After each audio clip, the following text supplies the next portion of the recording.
안녕하세요. 구약스타디입니다. 오늘 영상은 새해 첫날과 관련이 있기 때문에 새해 첫날에 올릴 예정이었는데 영상이 너무 길어져서 부득이하게 마지막 부분은 오늘 올리게 되었습니다.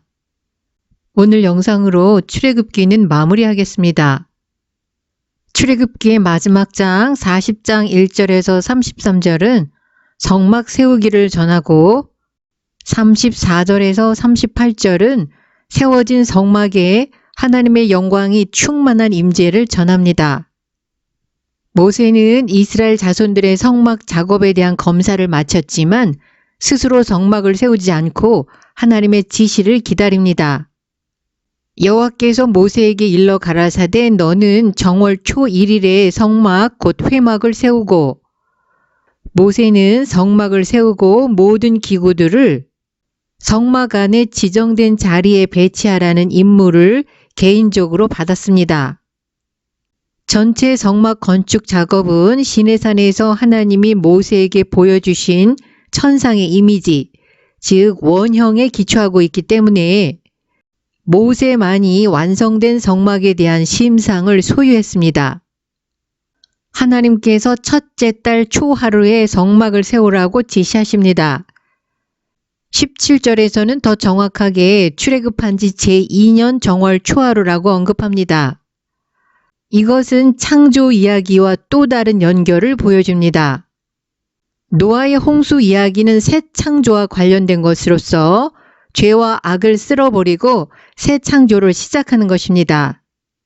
창세기 1장에서 흑암이 깊음 위에 있었는데 깊음은 짜임새를 갖지 못한 혼돈의 물입니다. 노아의 홍수도 물이 혼돈을 가져왔습니다. 창세기 1장의 창조 이야기와 노아의 홍수 이야기 모두 혼돈의 물이 등장하고 혼돈에서 질서로 나아갑니다. 노아의 홍수 이야기에서도 601년 정월 곧 그 달 1일에 지면에서 물이 거쳤습니다.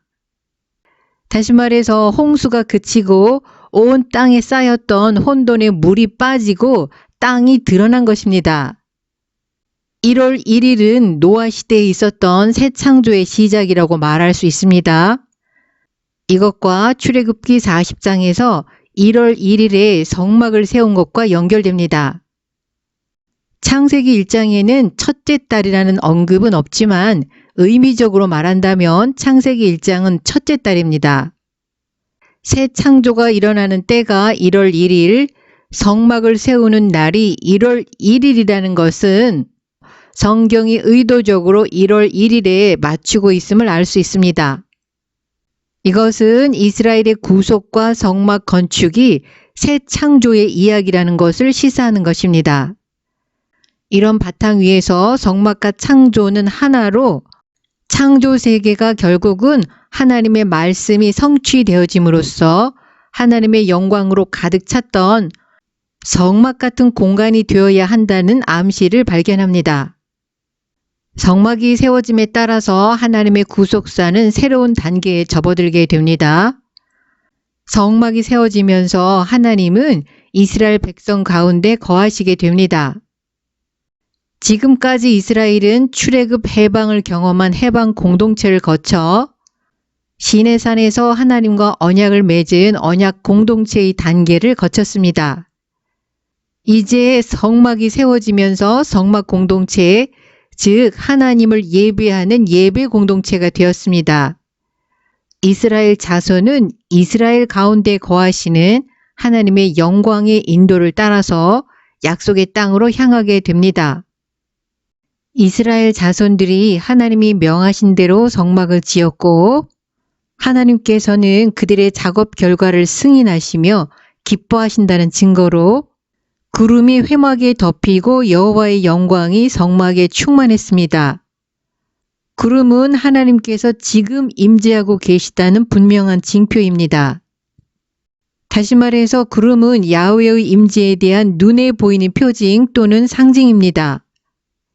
그런데 야훼의 영광은 불과 같은 빛과 광채처럼 보이는 어떤 것이라고 묘사되는데 언제나 구름이 그 주위를 둘러싸고 있었습니다. 성막의 기능은 움직이는 시내산을 만드는 것이었습니다. 다시 말해서 하나님과의 지속적인 교통의 길이 유지될 수 있는 하나의 수단입니다. 이스라엘 백성들이 계시의 산 시내산에서 떠날 때 그들 가운데 항상 지속되는 하나님의 현존에 대한 눈에 보이는 만질 수 있는 상징이 필요했습니다. 그렇기 때문에 하나님이 시내산에 강림하실 때 일어났던 것과 동일한 현상이 지금 완성된 성막에서 반복된다는 것은 놀라운 일이 아닙니다. 이와 같은 현상은 솔로몬이 성전을 짓고 봉헌할 때도 일어났습니다. 제사장이 성소에서 나올 때에 구름이 여호와의 전에 가득함에 이는 여호와의 영광이 여호와의 전에 가득함이었더라. 이와 같은 평행의 요점은 야훼께서 한때 시내산에 강림하셨던 것처럼 이제는 그의 백성 가운데 거하신다는 것을 보여주는 것입니다. 이 현상은 하나님께서 이스라엘 가운데 거하시겠다는 약속의 성취를 의미합니다. 이것이 곧 임마누엘 하나님이 우리와 함께 계시다입니다. 또한 인간의 몸을 입고 사람들 가운데 거하러 오실 예수 그리스도의 예표이기도 합니다. 모세가 회막에 들어갈 수 없었으니 이는 구름이 회막 위에 덮이고 여호와의 영광이 성막에 충만함이었으며 이와 유사한 진술이 솔로몬 성전 봉헌식에서도 나타납니다. 야훼의 영광이 가득 찬 성막에는 모세가 있을 공간이 없었습니다. 이제 하나님은 이스라엘 한 복판 안에 자신의 공간을 확보하십니다.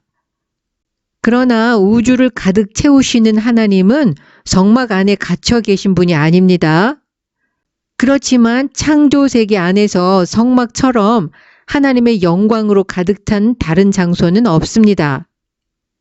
낮에는 여호와의 구름이 성막 위에 있고 밤에는 불이 그 구름 가운데 있음을 이스라엘의 온 족속이 그 모든 행하는 길에서 눈으로 보았더라.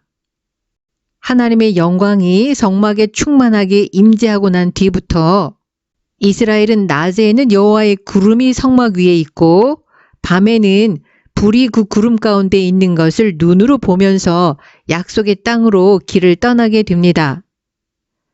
약속의 땅으로 가는 도중에 이스라엘의 광야 행진은 빛나는 구름의 움직임에 의해서 결정됩니다. 이스라엘은 하나님의 영이 밤과 낮으로 이스라엘 진 위를 운행하시면서 이스라엘의 운명을 인도하고 통제할 것을 보장받았습니다.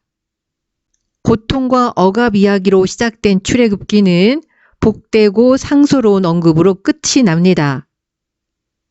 그리스도인들이 지상에 머무는 동안 광야 여행에서 우리를 인도할 눈에 보이는 신성한 구름은 없지만 하나님께서는 기록된 하나님의 말씀과 내주하시는 성령을 통해서 우리를 인도하십니다.